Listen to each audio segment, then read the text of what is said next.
Olá pessoal, estamos de volta com mais um vídeo aqui no nosso canal Variedades com Rosicléia, programa de TV. Nosso primeiro vídeo do ano de 2022. Antes de mais nada, vou falar aqui atrasado, né? Que eu espero que vocês tenham tido aí uma passagem de ano maravilhosa e que esse ano aí nos traga muita paz, muita luz, muita alegria, né? Muito sucesso, mas principalmente muita saúde, tá certo? Olha, muito obrigada a você que é nosso inscrito aqui no canal durante esse ano de 2021, ficou com a gente e eu espero poder contar com você agora também em 2022, tá certo?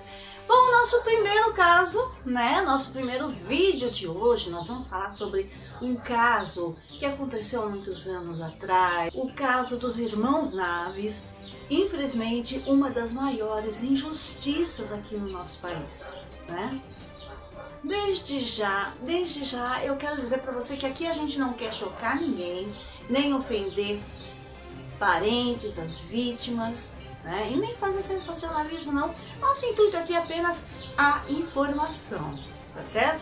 Nosso roteiro aqui é baseado em pesquisas pela internet. Como o nosso canal ele não tem ainda a aba de membros, quem sabe agora, esse ano de 2022, a gente consiga, né?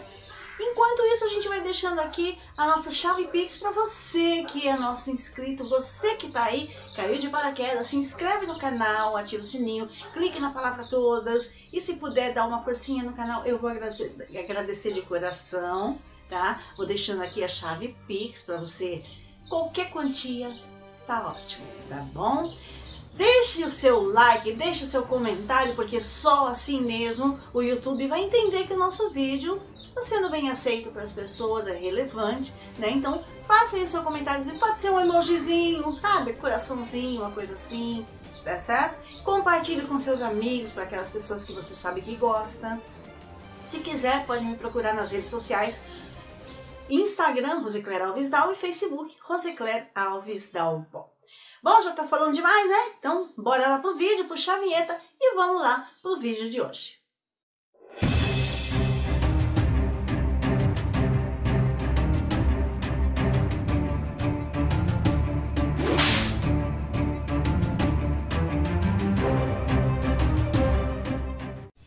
O caso dos irmãos Naves foi um acontecimento policial e jurídico ocorrido na época do Estado Novo no Brasil em 1937. Os irmãos Naves foram presos e torturados para confessar sua suposta culpa em um crime que não cometeram. Esse caso foi um dos maiores erros judiciais da história do Brasil. O Estado foi condenado a pagar uma indenização milionária à família dos irmãos. O caso começa em Araguari, no interior de Minas Gerais, na época da instauração do regime ditatorial de Getúlio Vargas em 1937. Lá vivia o comerciante de cereais Benedito Pereira Caetano, sócio de seus primos, os irmãos Sebastião José Naves e Joaquim Rosa Naves, com quem havia comprado um caminhão, sendo ambos também comerciantes de cereais.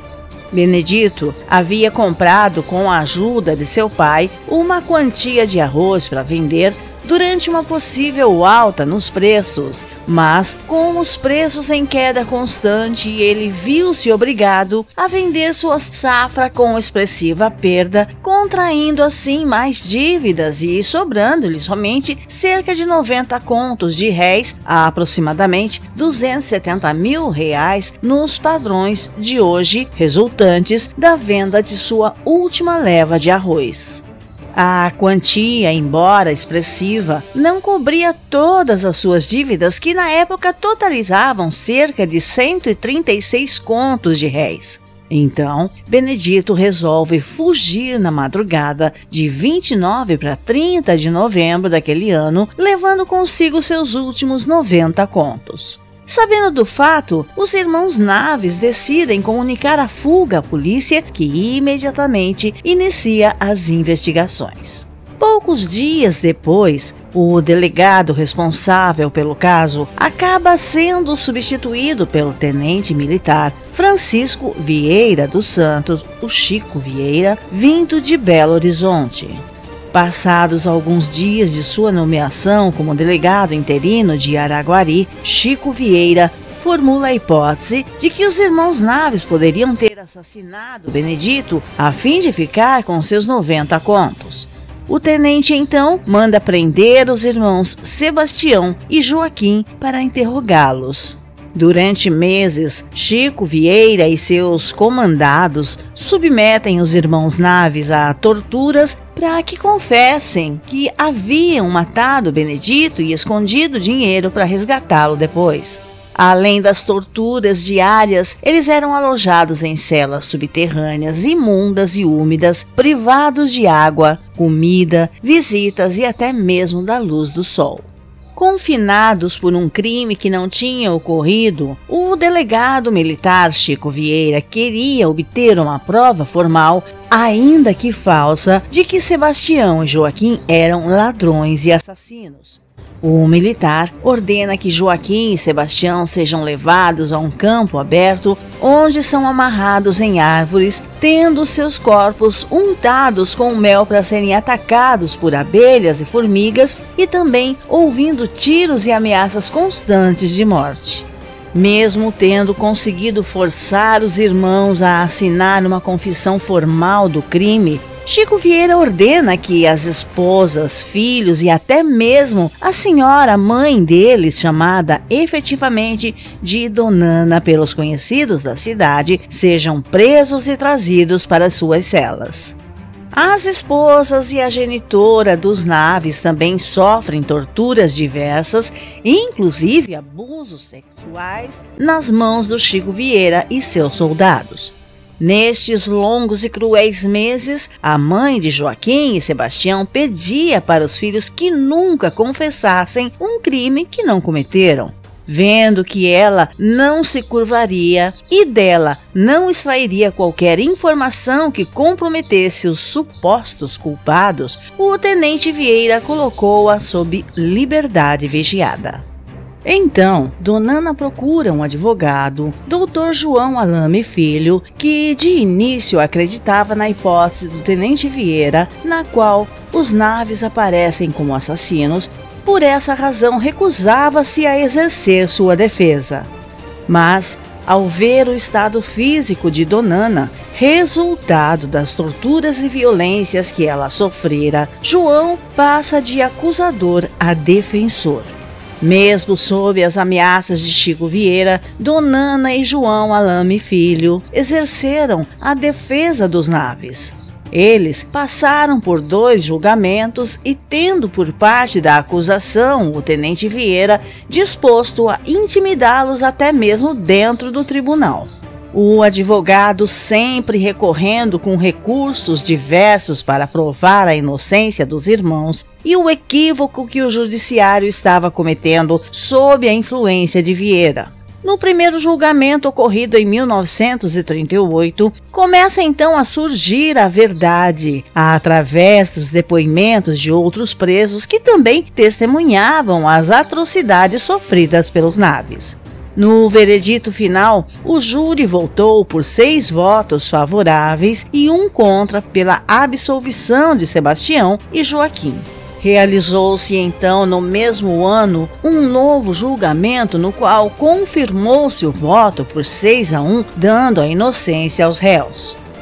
O Tribunal de Justiça, mediante a ausência de soberania do júri no tribunal pelo regime ditatorial da Constituição de 1937, resolve alterar o resultado do veredito, onde por 6 votos a favor da condenação e 1 contra, os irmãos são condenados a 25 anos e meio de prisão, que posteriormente passou por revisão penal e assim teve a pena reduzida para 16 anos. Após 8 anos e 3 meses de prisão, os Naves, mediante comportamento prisional exemplar, são finalmente colocados em liberdade condicional. Em 22 de maio de 1948, morre em Belo Horizonte o tenente Francisco Vieira dos Santos, o Chico Vieira, de derrame cerebral. 3 meses depois, em 28 de agosto, morre Joaquim Naves no asilo em que vivia para se tratar de uma longa doença que contraíra por causa das torturas que debilitaram a sua saúde. Seu irmão começou a tentar provar sua inocência. Em 24 de julho de 1952, Benedito reaparece vivo em Nova Ponte, na fazenda do seu pai, João Pereira da Silva. Sebastião foi avisado pelo primo Fernando Naves por telegrama que precisou ser lido para ele por seu filho, pois ele era analfabeto. Sebastião procurou o juiz da cidade, pois precisava de autorização para sair de Araguari, mas o juiz aconselhou a esquecer o assunto, já que não devia mais nada à justiça. Como Sebastião queria provar sua inocência, procurou o repórter Felício de Luca Neto, que convenceu o delegado da cidade, capitão Georgino Jorge de Souza, a realizar a diligência. O delegado teve então a autorização do juiz e Felício contratou um motorista de táxi, Sebastião Machado, para levá-lo a Nova Ponte com Sebastião Naves e o cabo José Marques. Um lugar ficou vazio no carro. Chegaram à noite e acordaram João, que confirmou que o filho estava na cidade, dormindo em casa de um cunhado. Então, Sebastião invadiu o quarto acompanhado pelo cabo e abraçou o primo foragido, dizendo, abre aspas, graças a Deus você está vivo. Vamos para Araguari para todos verem que meu irmão e eu somos inocentes. Fecha aspas. Já na cidade, a população queria linchar Benedito e, para proteger a sua vida, o delegado o prendeu. Benedito declarou na justiça que na madrugada de 29 de novembro de 1977 foi roubado por 3 assaltantes que levaram todo o dinheiro da venda do arroz. Disse que sumiu de Araguari porque ficou com vergonha de não ter como pagar a sua dívida. Pegou o trem das 5 da manhã e foi para Anápolis e depois para diversas outras cidades. Disse que não sabia de nada do ocorrido naqueles anos todos. Não há nada que comprove se sabia ou não, mas o fato é que tinha mudado de nome, o que parece indicar ter sabido dos fatos. Passou a se chamar José Alves Gomes, conhecido como José Goiano. Benedito disse que tinha voltado para quitar as suas dívidas. Toda a sua família, menos ele, morreu em um acidente com um avião que os levava para Araguari para prestarem depoimento. Em meados de 1953, os irmãos Naves foram inocentados oficialmente de toda e qualquer acusação de crime, mas ainda restava uma última etapa do processo, a indenização legal da família. Por 7 anos, Sebastião e seu advogado João Alami Filho lutaram na justiça até 1960, quando conseguiram processar o Estado e, assim, garantir a indenização devida à sua família e aos descendentes legais de seu irmão. Sebastião viveu até setembro de 1964. Sua mãe, Donana, morreu 2 anos depois e seu defensor, João Alami Filho, em 1993. Segundo palavras do professor Sérgio Samuão Checaira e do deputado federal Paulo Teixeira, o caso dos irmãos Naves se reúne nessas palavras. Abre aspas. Na ditadura Vargas, o recurso se processava com o réu preso, ainda que esse fosse absolvido em primeira instância. No famoso erro judiciário, conhecido como caso dos irmãos Naves, 2 irmãos permaneceram encarcerados por 8 anos durante todo o processo do recurso do Ministério Público. Os réus haviam sido absolvidos pelo Tribunal do Júri de Araguari e só foram condenados pelo Tribunal de Belo Horizonte. Somente após a concessão da liberdade em sede de livramento condicional, um dos acusados descobriu que a suposta vítima de homicídio estava acoitada na fazenda de seu pai. Nesse caso, a concessão da liberdade acabou funcionando como um permissivo para que o acusado de um crime muito grave pudesse demonstrar sua própria inocência. O Estado pagou a maior indenização de que se tem notícia por um erro judiciário. Fecha aspas. Bom, terminamos aí o nosso caso. Eu espero que você tenha gostado não do que aconteceu, mas sim da forma com que a gente tem trazido aqui para vocês. Lembrando mais uma vez da chave Pix. Pessoal, a gente quer ver se esse ano de 2022 a gente consegue investir mais aqui no nosso canal. A gente quer investir em maquinários, a gente quer investir também no nosso cenário, tanto de variedades culinárias como aqui nos casos. Para isso, a gente precisa aí da sua colaboração. Então, eu conto com vocês aí, tá certo? Muito obrigado. Mais uma vez, feliz ano novo e vamos que vamos em 2022 e até o próximo vídeo, se Deus quiser.